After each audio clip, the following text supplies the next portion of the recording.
Look, I'm just a guy who drives a beat-up Ford F-150 that smells like old coffee and sawdust.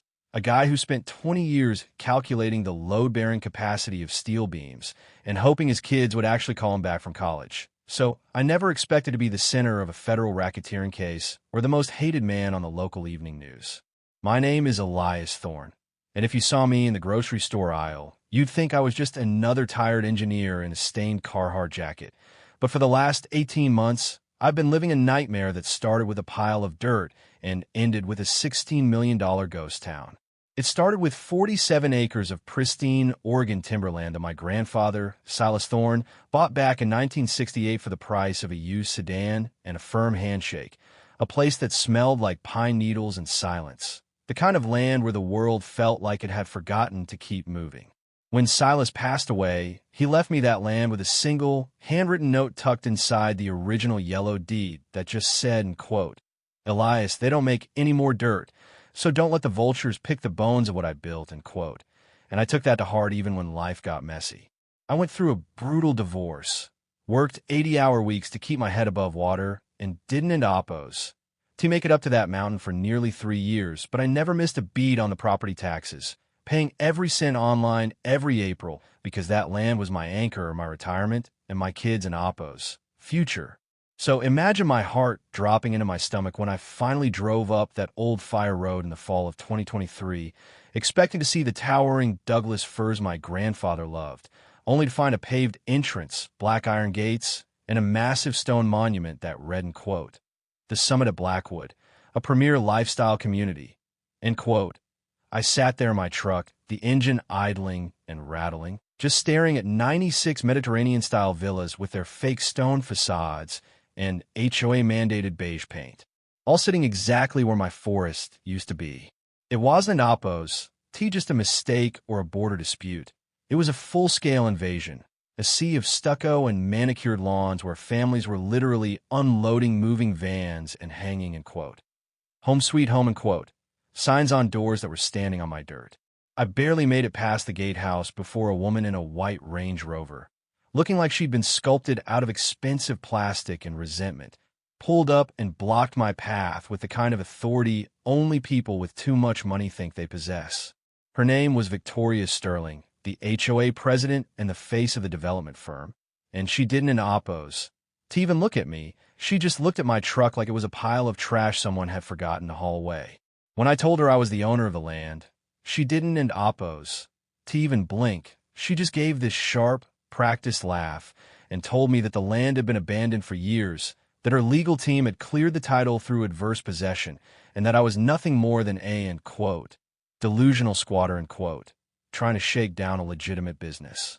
She stood there, adjusting a diamond watch that probably cost more than my house, and told me that since $16 million in pre-sales had already been deposited, I should just crawl back to whatever hole I came from before she called the sheriff, who happened to be a close personal friend of her husband. I drove home that night with my hands shaking so hard I could barely grip the wheel, the smell of fresh asphalt and diesel exhaust clinging to my clothes, and I realized I had two choices. I could scream and shout and get arrested for trespassing on my own property, or I could play the long game. I called a woman named Sarah Jenkins, a lawyer who had a reputation for being the kind of person insurance companies had nightmares about, and she listened to my story in a room that smelled like old books and expensive scotch. When I showed her my tax receipts and Silas's original deed, she didn't oppose. Smile, she just got this very cold, very focused look in her eyes and told me something that made my blood run cold. She told me to do absolutely nothing. She told me to let them finish the construction, let them install the infinity pools, let them pave every last inch of the cul-de-sacs, and most importantly, let them move every single family into those houses. It felt like a betrayal of my grandfather's memory to watch those machines tear into the earth every week. But I followed her lead, becoming a ghost on the edge of my own life, driving past the site and taking time-stamped photos of every nail driven and every bush planted. Victoria Sterling didn't oppose. Make it easy, though, because once she realized I wasn't oppose going away, she turned the entire community into a weapon against me, posting my license plate on the neighborhood Facebook group and telling the new residents that I was a dangerous, mentally unstable harasser who was stalking their children. I lost my job at the engineering firm because a, quote, concerned citizen, end quote, sent a packet of these lies to my boss, and suddenly, the people I'd known for a decade were crossing the street when they saw me coming, all while Victoria sat in her glass-walled office, thinking she'd successfully buried me under a mountain of social pressure.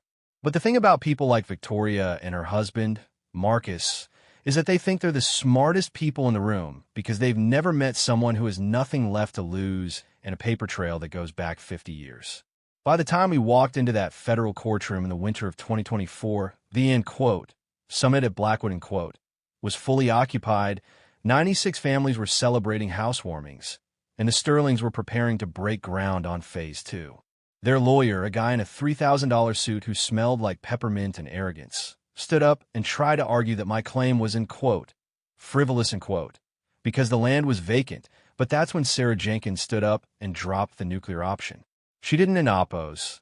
T just show the deed. She produced a series of internal emails we'd secured from a disgruntled former IT consultant at Sterling Development, emails that showed Marcus and Victoria discussing my property tax payments back in 2022. The emails were a roadmap of malice, with Marcus literally writing, end quote, the owner is some blue-collar nobody in Portland. He's still paying the taxes, but he has an end oppose. T been here in years, so let an oppose. Let's just file the adverse possession claim, get the permits, and build before he notices. Even if he sues, he'll never have the money to fight us, and the title insurance will cover our asses anyway. End quote. You could have heard a pin drop in that courtroom as the judge, a woman who looked like she had no patience for corporate pirates, read those words out loud, realizing that this was an end oppose. A misunderstanding or a clerical error. It was a premeditated, coordinated theft of land. Victoria's face went from a tan, polished mask to a pale, crumbling mess in about 30 seconds, especially when the judge realized they had an end oppose. T even waited for a court judgment on the adverse possession before they started selling lots to unsuspecting families.